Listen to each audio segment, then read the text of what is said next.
The Terran Defense Archives didn't look anything like Isabella Rodriguez had imagined. Instead of gleaming metal and holographic displays, she found herself surrounded by dusty shelves and outdated data crystals.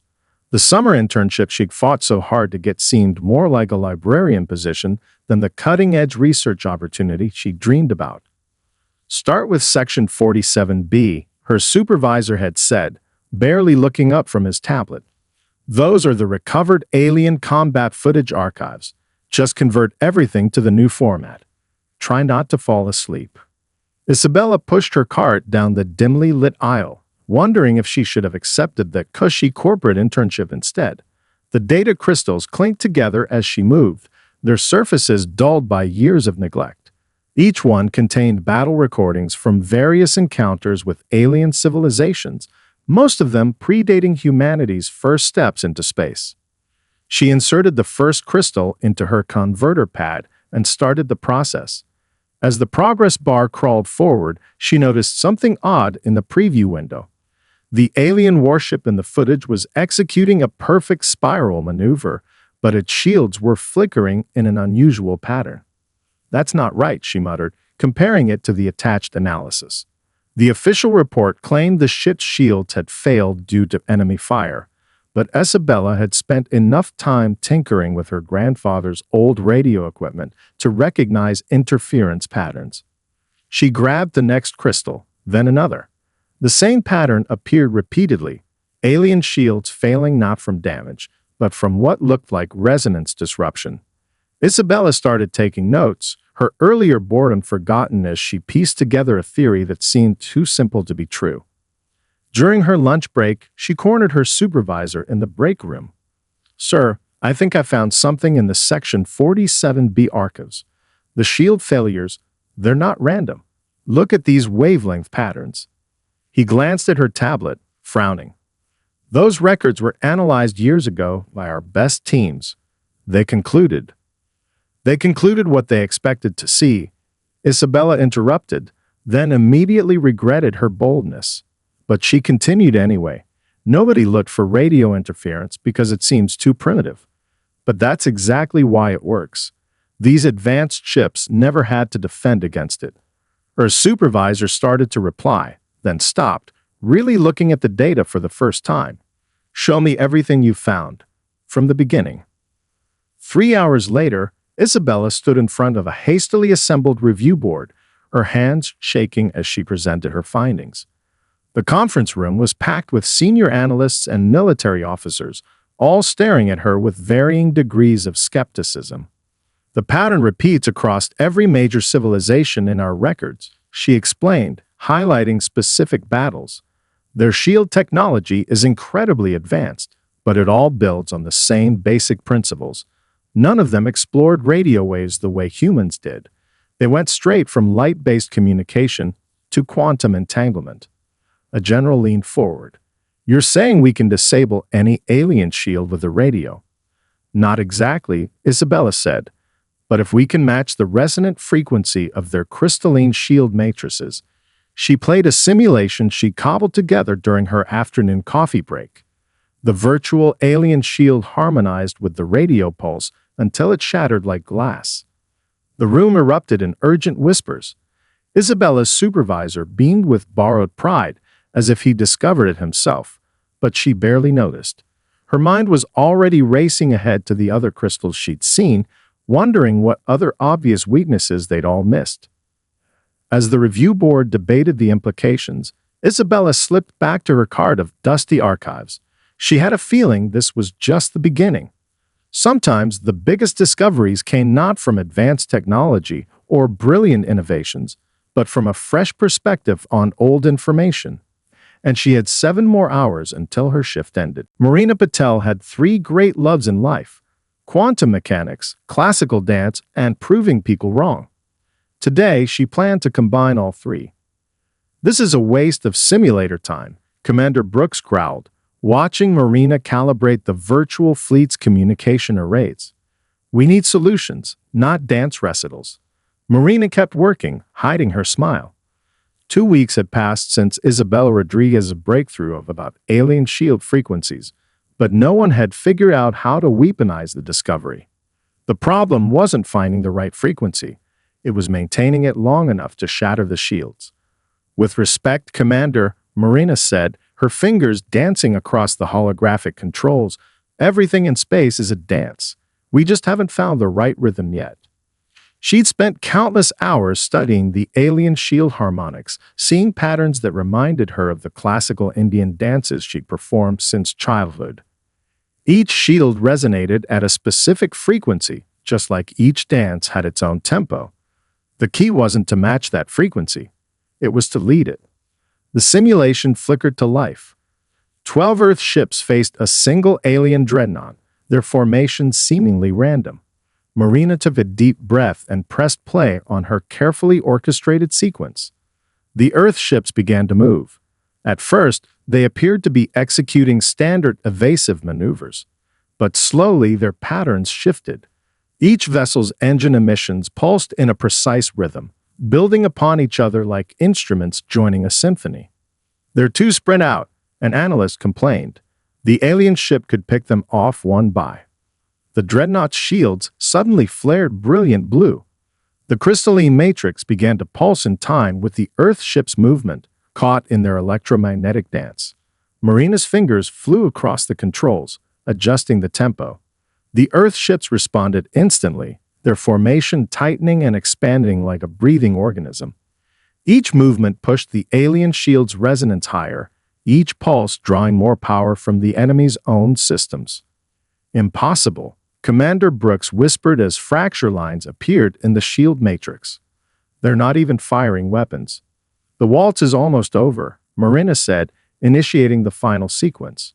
The Earth ships spun into their closest formation, yet their combined engine emissions reaching a crescendo. The alien shield shattered in a spectacular display of light and energy, leaving the mighty dreadnought defenseless. The simulation froze. Marina turned to face the stunned observers, her heart racing with more excitement than she felt at any dance recital. "Traditional attacks treat alien shields like walls to be broken down," she explained. "But they're more like crystal glasses. Hit the right note, maintain the right rhythm, and they break themselves."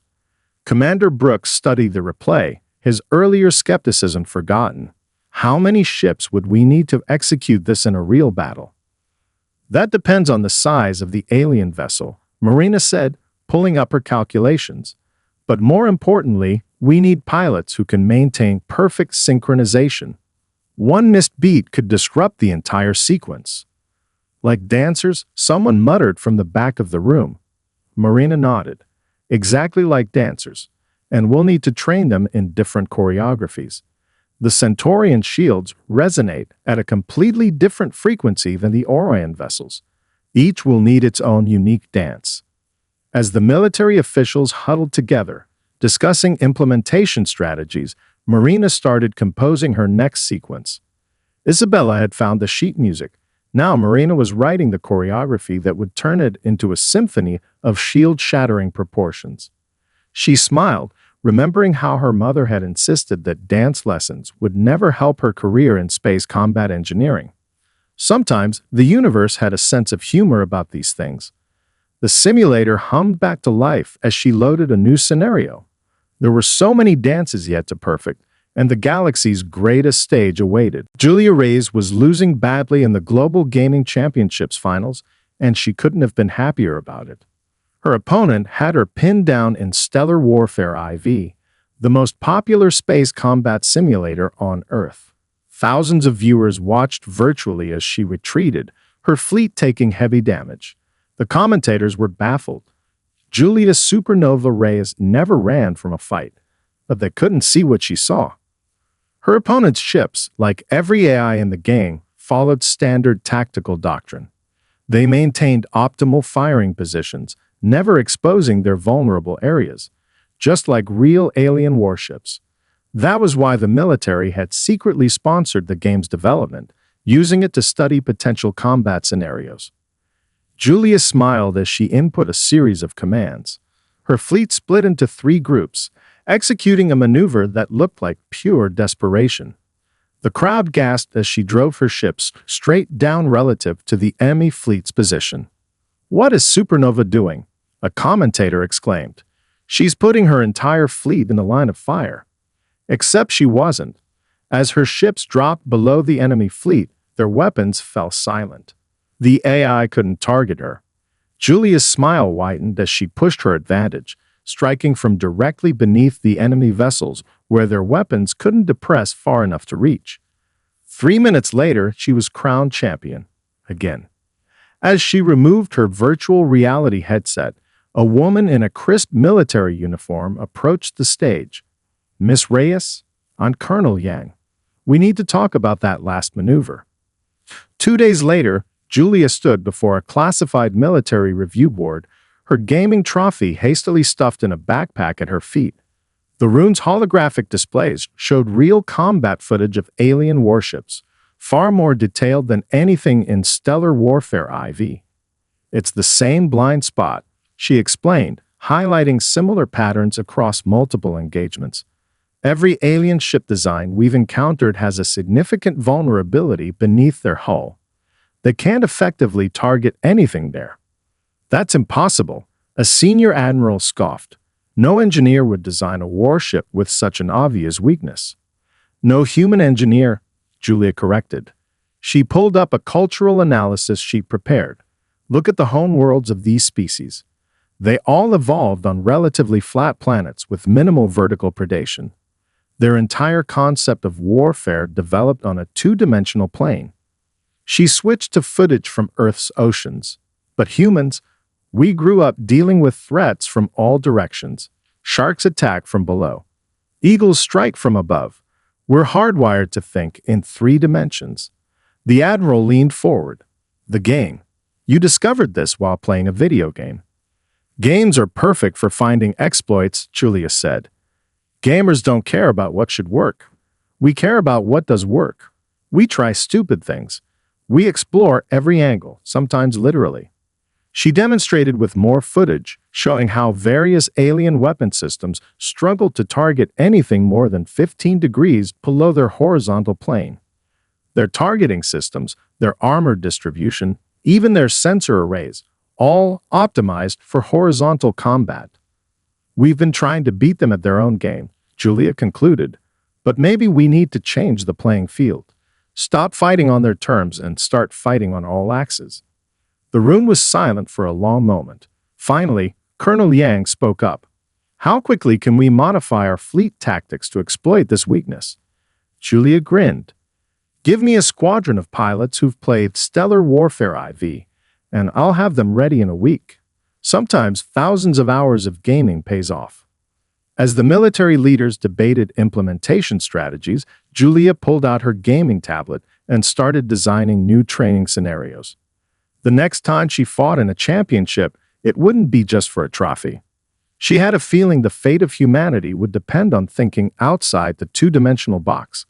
Good thing she'd spent her whole life training for exactly that. Mei Wang stared at the swirling clouds of Jupiter through the observatory's quantum telescope, counting wrecked alien ships. Something wasn't adding up. "You've been watching the same sector for 3 days," her colleague remarked, bringing her another cup of tea. "The battle's long over." Ni nodded absently, focusing on a particular debris field. The wreckage came from a skirmish 2 months ago, when a small Earth fleet had retreated into Jupiter's upper atmosphere. The aliens had followed, confident in their superior technology. None of them had emerged. "Look at this," she said, pulling up simultaneous footage from 3 different encounters. "Every time our ships retreat into gas giant storms, the alien vessels hesitate.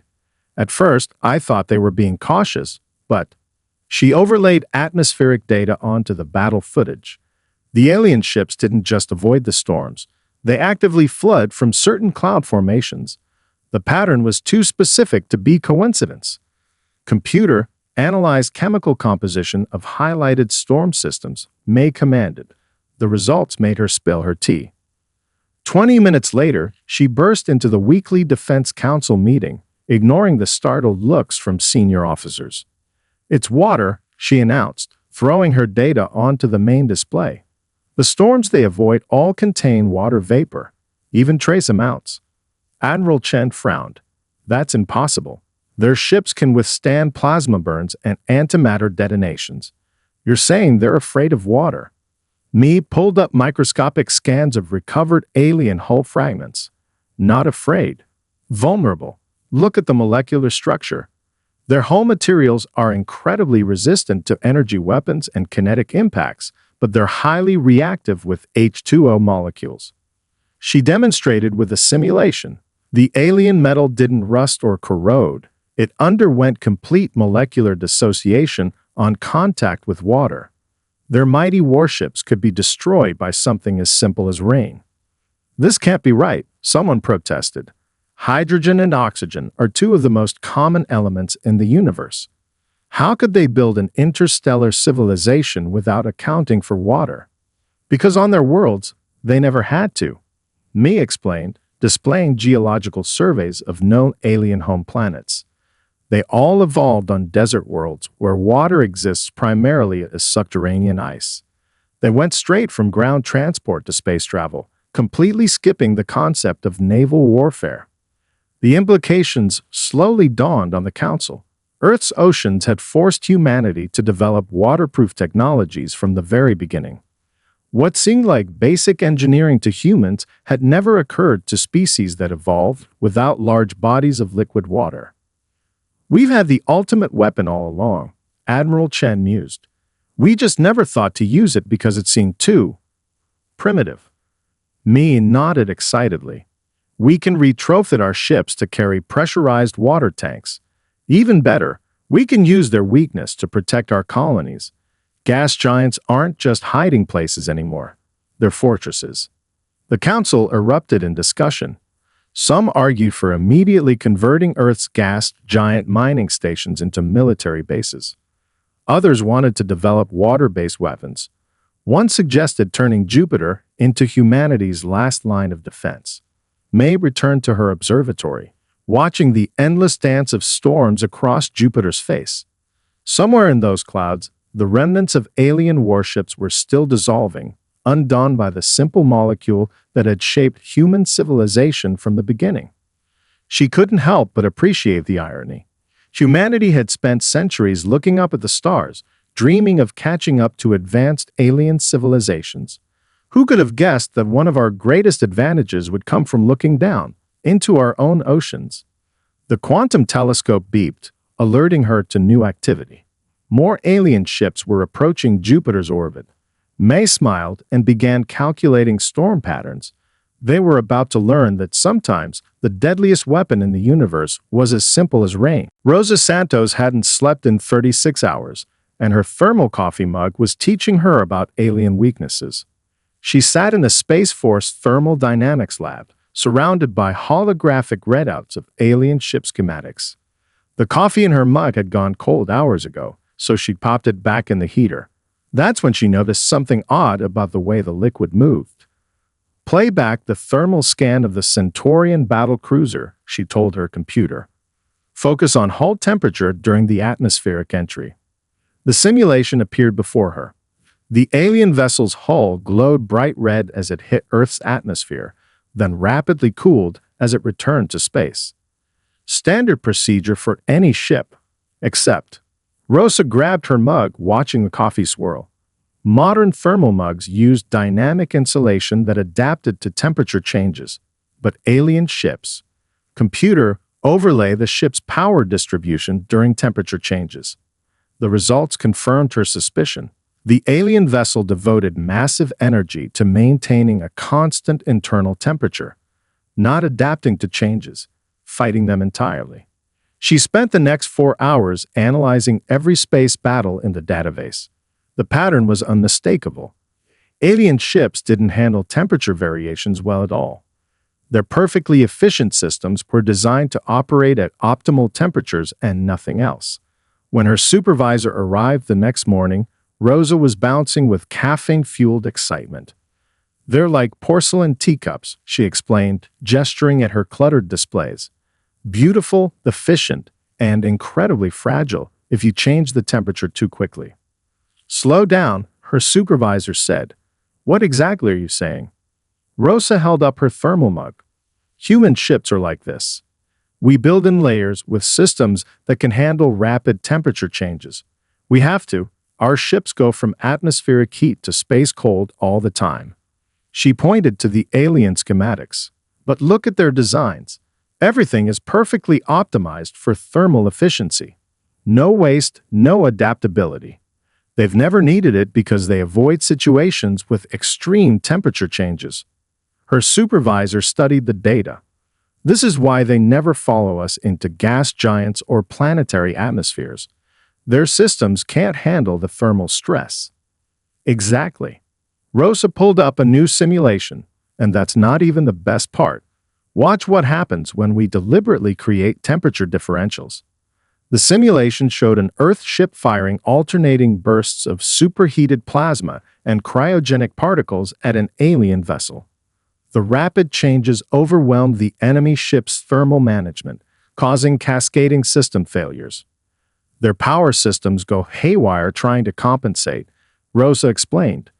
They're so focused on perfect efficiency that they can't handle controlled chaos. Her supervisor was already reaching for the emergency conference button. Within an hour, Rosa found herself presenting to the Joint Defense Council, her trusted coffee mug still in hand.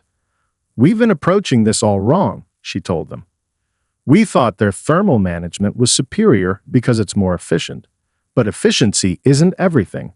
Sometimes you need inefficiency, gaps and buffers that can handle stress." She demonstrated how human ships, designed for atmospheric entry and exit, naturally develop these buffers. Our inefficient designs were actually more practical in real combat conditions. "We can weaponize this," she concluded. "Targeted temperature attacks, rapid cycle heat torpedoes. We might even be able to modify our ship's engine exhaust to create thermal shockwaves."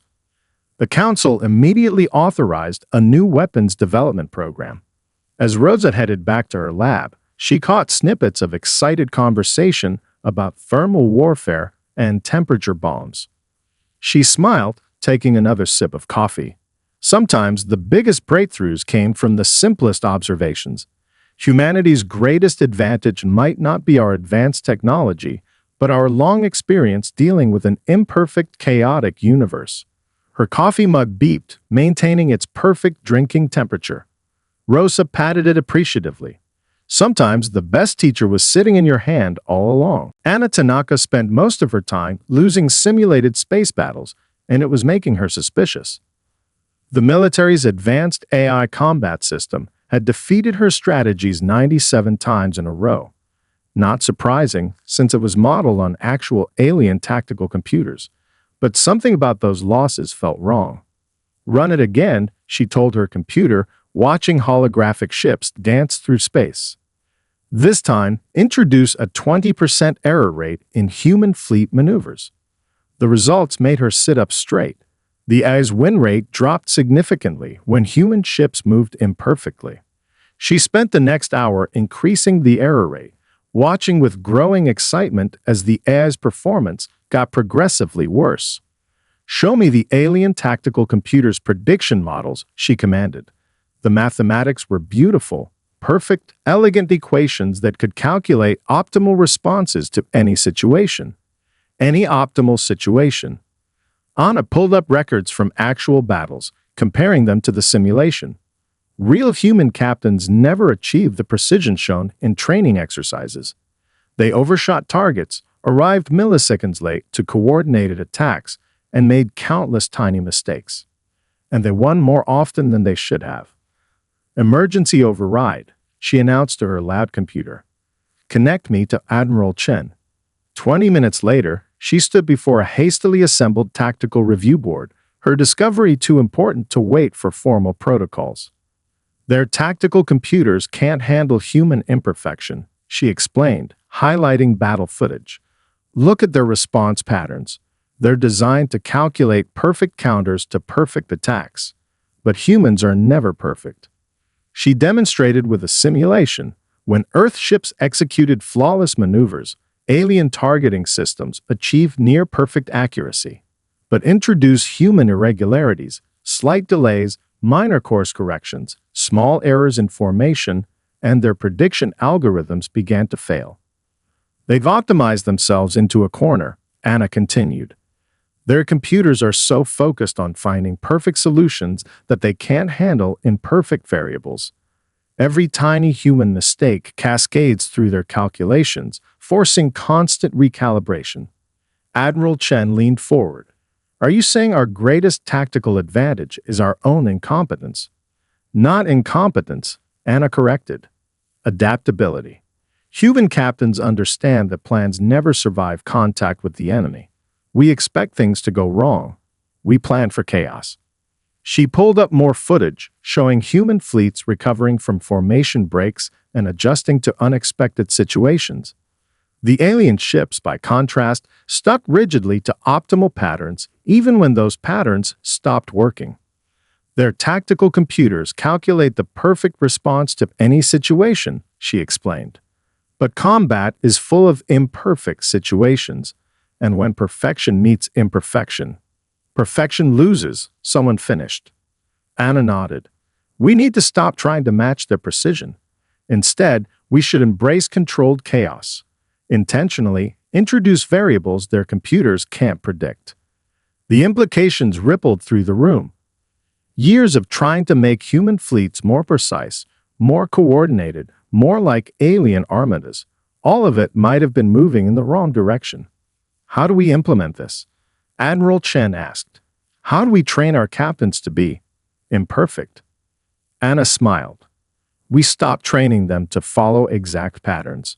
Instead, we give them general objectives and let them find their own ways to achieve them. Their natural human tendencies to improvise and adapt will do the rest.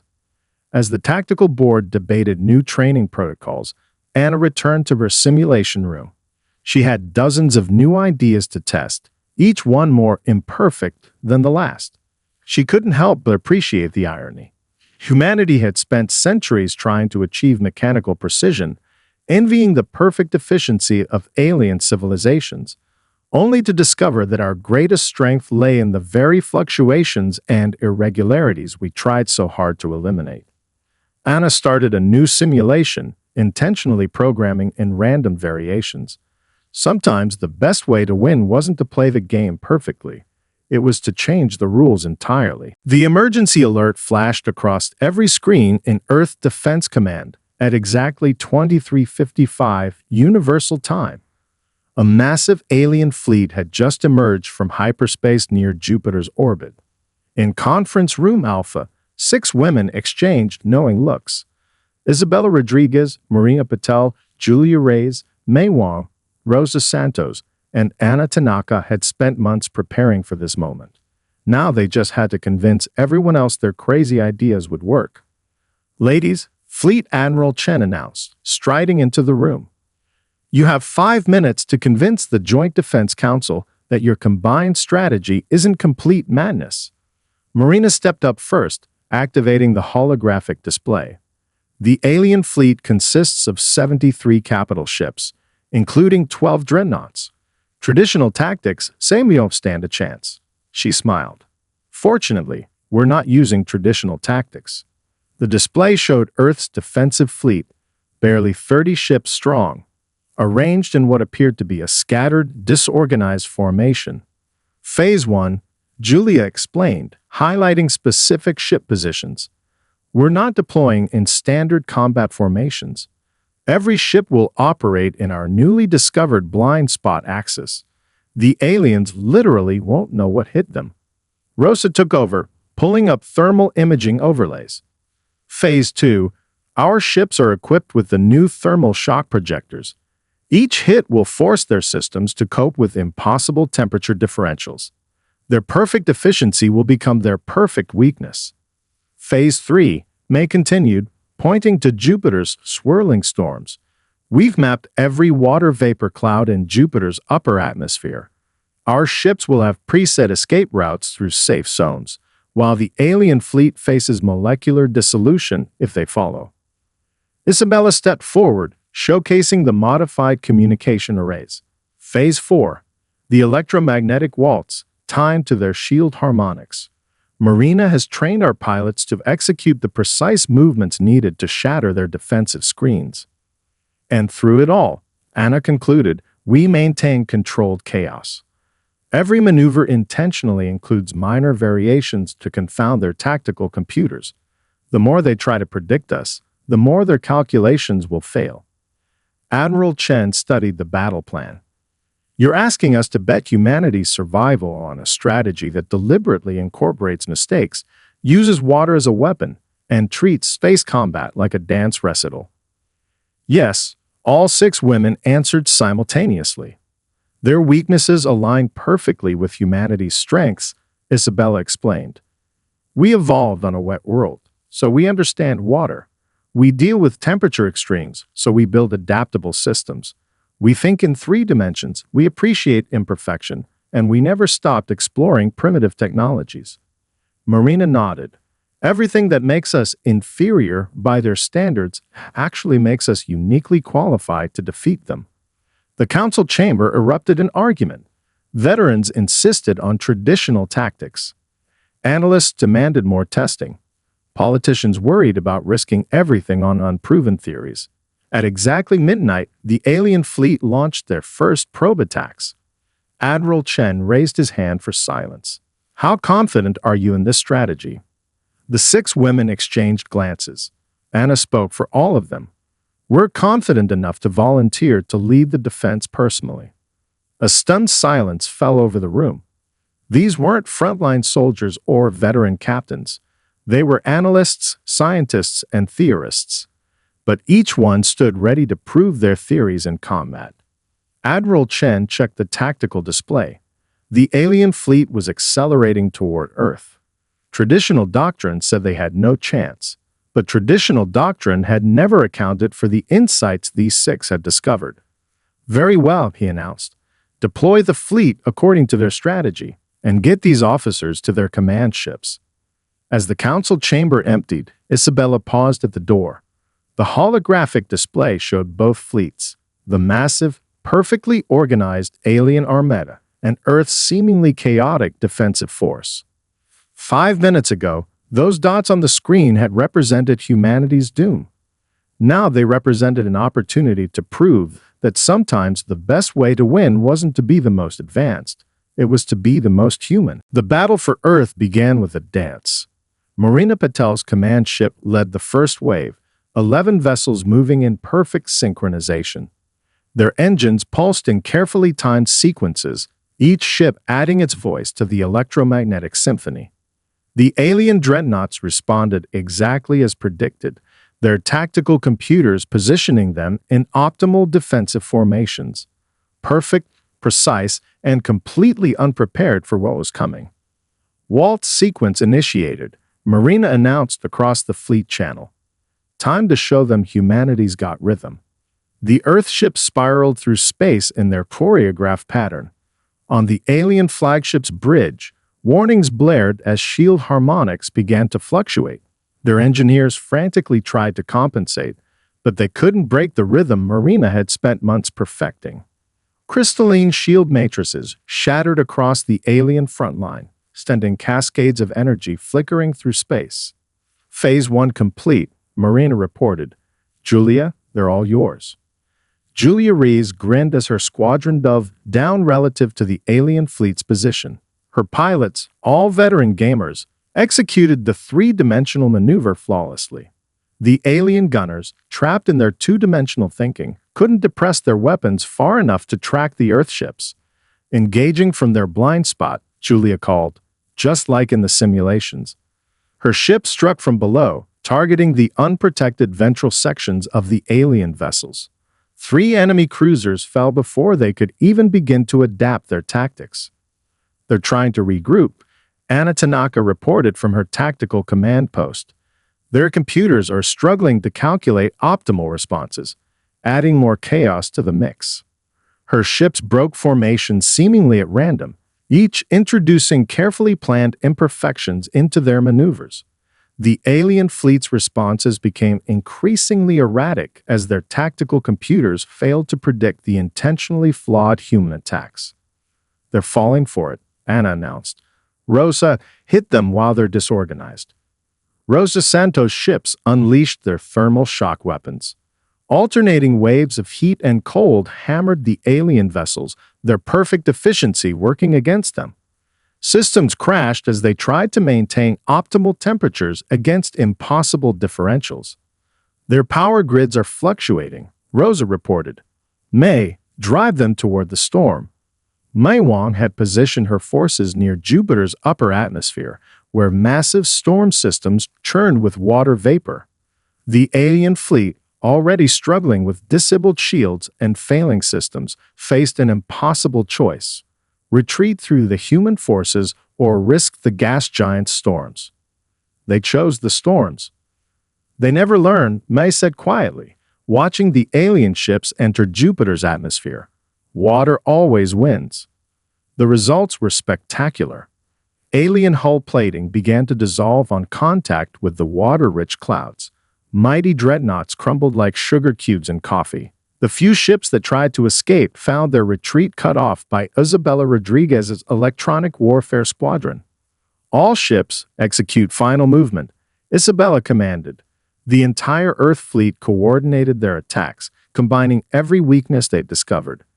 Shields shattered under precise frequencies, blind spots were exploited, thermal shock weapons struck precisely, and water-rich clouds finished what humanity had started. The alien fleet, one of the most powerful armadas ever assembled, broke apart in Jupiter's swirling storms.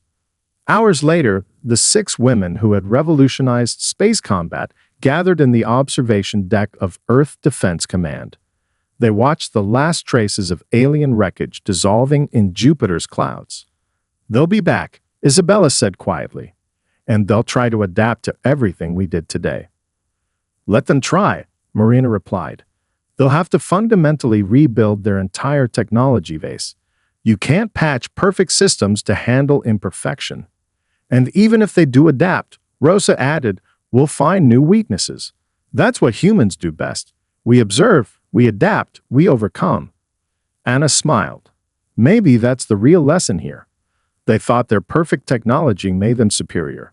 But perfection is rigid, unchanging. Humanity's greatest strength is our ability to embrace imperfection, to learn from everything around us. Even from coffee mugs and video games, Me added with a laugh. As cleanup crews began collecting salvageable alien technology, early warning stations detected quantum communication bursts from the few surviving enemy ships. They were broadcasting warnings to the rest of their civilization about the primitive species that had somehow defeated their perfect warships. The 6 women shared knowing looks.